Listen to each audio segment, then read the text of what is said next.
Welcome into the Oklahoman's video studio. I'm Dave Morris for our Riversports OKC update, along with Mike Knopp, Executive Director of the Oklahoma City Boathouse Foundation. How are you, sir? Doing great. How are you, Dave? Doing well. Good morning. Thanks for joining us this morning.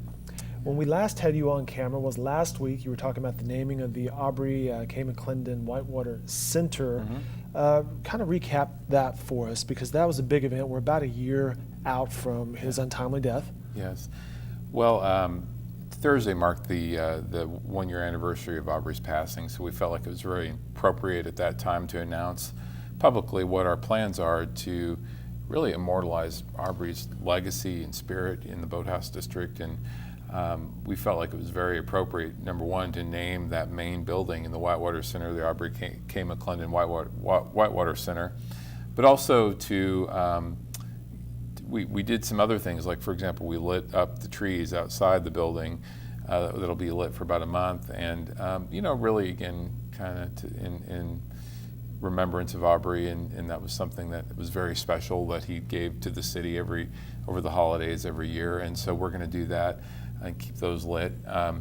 But what we're really working towards is we have this campaign underway where we're raising funds partially to support this development of this exhibit and the facility and the naming of the facility. We're going to put lights on the prow of the building like the other boathouses, but also to support the youth programming and the continued growth and development of all of the things we do for the community in the Boathouse District, and really ensuring that Aubrey's kind of legacy continues down there. Aubrey had such an impact on Oklahoma City in many ways, but he really had a direct, large impact on what you work on there at the Riversport area. Yeah, the Boathouse he was so influential from the standpoint that he was our founding chairman.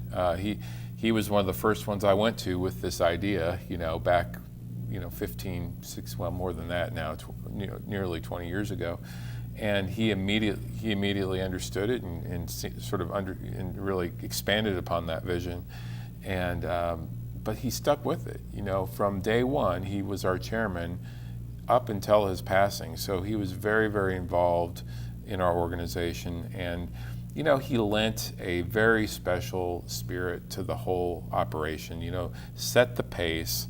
Always emphasize the forward thinking and the commitment to we have high performance, I consider, in our culture because of our Olympic connection, but that's really something I think Aubrey also instilled into the culture is that high performance way of doing things, that we're going to not go second best. We see the potential for this river, we see the potential for Oklahoma City to be unique in the world, and we're going to do everything we can to achieve that. You had mentioned Thursday, I think our Tim Money went out and interviewed you.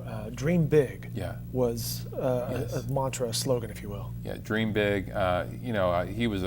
Aubrey was a huge mentor of mine when you have these ideas, and sometimes it's a little, it can be scary to push forward on some of these things, but he really encouraged. That was something that he did all around him, is to encourage you to dream big. And if you have the right plan and the right vision and the right, or committed to that vision, then you can do something special. And Aubrey obviously took those ideas, helped advance them in ways that I think exceeded everybody's vision and imagination. We went from one building, the Chesapeake Boathouse, which when we built that was spectacular. It was spectacular. We thought, boy, this is, we're sending a message to Oklahoma City and to the world that we're approaching our river development much differently and in a very traditional sport. But that was only the beginning. And I remember at that opening of that building, we were talking, Aubrey and I were talking, and a reporter came up, and we both said, and we're not done yet. Little did I know that it would be 10 years later, we'd have a whole district, a boathouse district and a whitewater center. So Aubrey was one of a kind.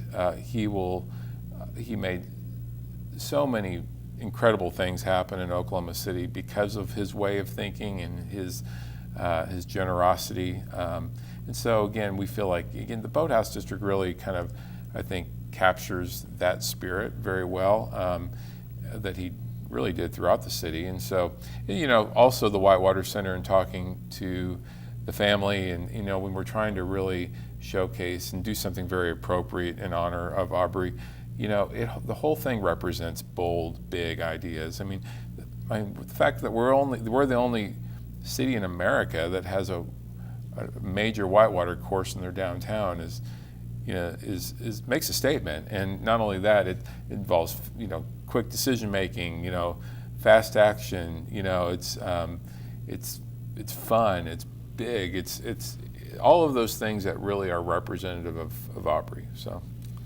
We're chatting with Mike Knopp. He's the executive director of the Oklahoma City Boathouse Foundation. That footage you were watching earlier, you can find that online at riversportokc.org/tribute, and it mentions what you mentioned earlier, that the Regatta Festival in October will be the big unveiling of the naming, the christening.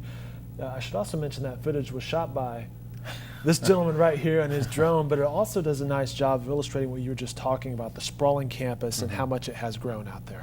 Yeah, I think you really need to see it from an aerial perspective to understand the scale and how unique it is, and relationship to downtown Oklahoma City, the crossroads of America.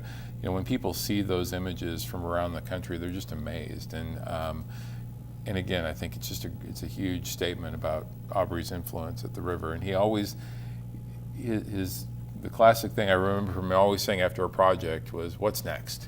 What's next?" Pushing forward. And so, again, part of this tribute is to ensure that we keep asking ourselves, what is next? How do we dig deeper with our youth programs and get further into our schools and provide more opportunities for kids and create a STEM program and things like that?